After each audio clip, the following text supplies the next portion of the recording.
I once awoke within deep waters, and before me I saw sea life.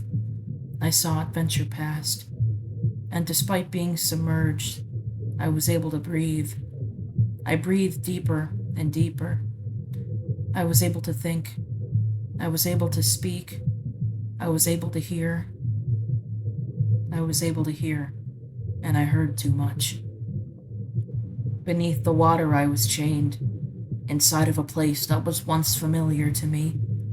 I couldn't move my body, my arms, my legs, entirely bound to one place. Only my eyes turned, and they searched for freedom. Freedom was not there.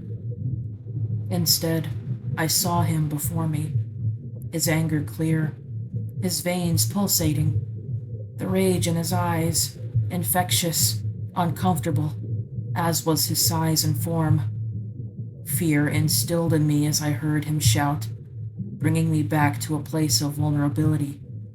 Inside myself was a small child, a fully developed brain, a weak pair of arms, and chains that pulled me down like cement. He spoke to me as I sat, and he laughed. They all laughed. Their ugly laughter made me feel sickly. My hands pressed against the passenger door, no longer caring if I drowned. But I was without luck. The world was not kind to me today, just as it never had been, or ever will be. I slammed against the door a second time, with predatory eyes gazing over each shoulder. They were taunting me, their mouths drizzled with malice. Overloaded by grief, I began to cry, and they watched me do it.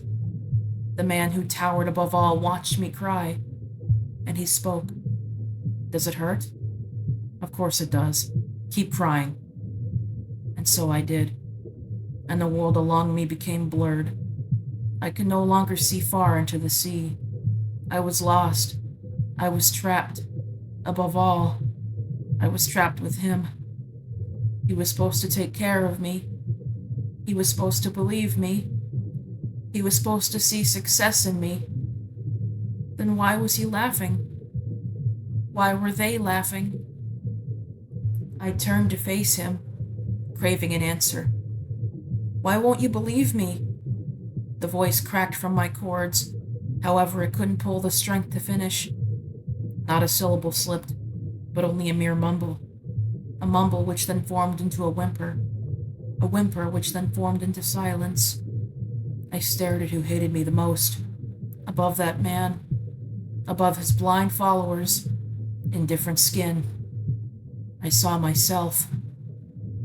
I hated my father more than I hated who I was, my own dearest father. The heavy waters began to seep within, my dirty socks now dampened. Finally, my prayers had been answered. I kept the dream of drowning hung to my chest, knowing that the nightmare would cease. The being before me would be gone. The chains on each limb would dissipate, just as I would. I held on to my last breath and imagined a world without them, before the world I had known was gone.